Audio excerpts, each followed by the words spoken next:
Yes, very ambitious morning students. English speaking की practice के लिए हम इंग्लिश सेंटेंस स्टार्टर्स को आज सीखेंगे।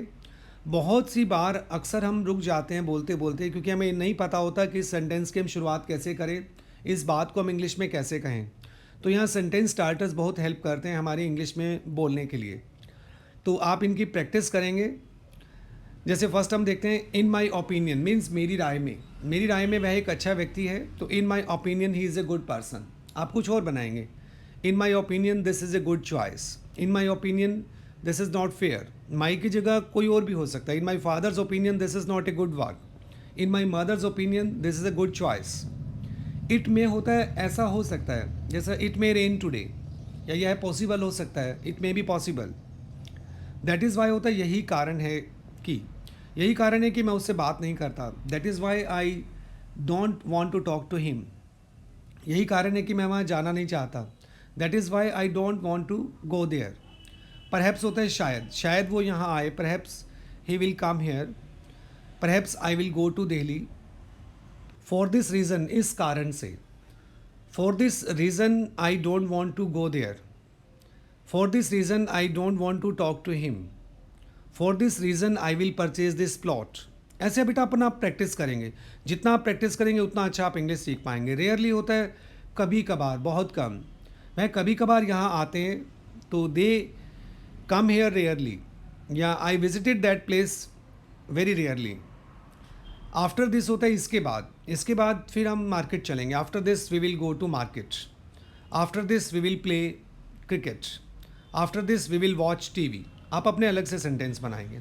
एक बार फिर देखते हैं जल्दी से। In my opinion he is a good person, it may rain today, that is why I don't want to go there, perhaps he will come, perhaps I will attend that party, for this reason I don't want to talk to him, for this reason I don't want to go there, very rarely he comes here, after this we will go to the mall, after this we will take lunch. Yes, according to me होता है मेरे अनुसार यह उचित नहीं है। तो according to me this is not fair, according to me this is a good work. मेरे पापा के अनुसार ये अच्छा काम नहीं है। According to my father this is not a good work. No doubt होता है निस्संदेह, no doubt he is a good person, no doubt this is a good work. Because means क्योंकि, आपको पता ही है। Because I was ill so I did not come to school. Because my father was suffering from fever that's why he was taking rest. This means that, इसका मतलब है कि, this means that we should work hard. इसका मतलब है कि हमें मेहनत करनी चाहिए। This means that we should practice a lot. So that होता है ताकि, so that we can attain good marks, so that we can reach there in time, ताकि हम समय पर पहुंच सकें।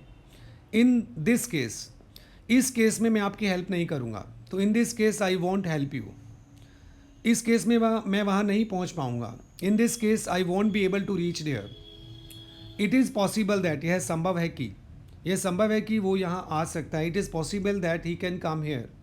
यह संभव है कि ये घर हम खरीद सकते हैं। It is possible that we can purchase this home. Since जब शुरू में आता है तो इसका मतलब क्योंकि होता है। जैसे क्योंकि आप मेरे मित्र हो इसलिए उसने आपकी हेल्प की। Since you are my friend so he help you. Since you are ill you should take rest.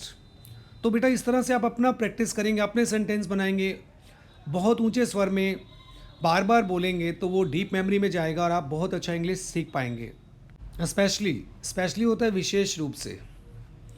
जैसे specially I would like to invite that person, specially I will choose this colour.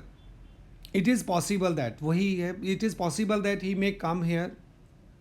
It is possible that it may rain today. It seems that होता है ऐसा लगता है कि, ऐसा लगता है कि आज बारिश होगी, तो it seems that it may rain today. ऐसा लगता है कि पापा वहाँ आएंगे, it seems that papa will come there. Then again होता है फिर दोबारा, then again he abused me, फिर उसने मुझे गाली दी, फिर उसने वो गीत बजाया। Then again he played that song, फिर उसने दोबारा वही गलती की। Then again he committed that mistake, गलती करने को कमिट कहते हैं। आल्दो होता है यद्यपि, इसके बाद हम येट का प्रयोग करते हैं। जैसे यद्यपि वह गरीब है पर खुश है। Although he is poor yet he is happy. Finally होता है अंततः। अंततः उसने 90% मार्क्स पा लिए, तो finally he attend 90% marks. Finally he could get success in the business. Afterwards होता है बाद में। आफ्टरवर्ड्स वी वेंट देयर, उसके बाद हम वहाँ गए। Afterwards we will go there, उसके बाद हम वहाँ जाएंगे। फॉर दिस पर्पज़ होता है इस पर्पज़ से। इस पर्पज़ से उसने मेहनत की। For this purpose he worked hard. इस पर्पज़ से उसने ये सब किया। For this purpose he did all this. तो जितना ज़्यादा बेटा आप प्रैक्टिस करेंगे उतना ज़्यादा अच्छा इंग्लिश सीख पाएंगे। आप हर इंग्लिश सेंटेंस स्टार्टर से 4 to 5 सेंटेंस अपने बनाइए और बार बार बोलने का अभ्यास कीजिए।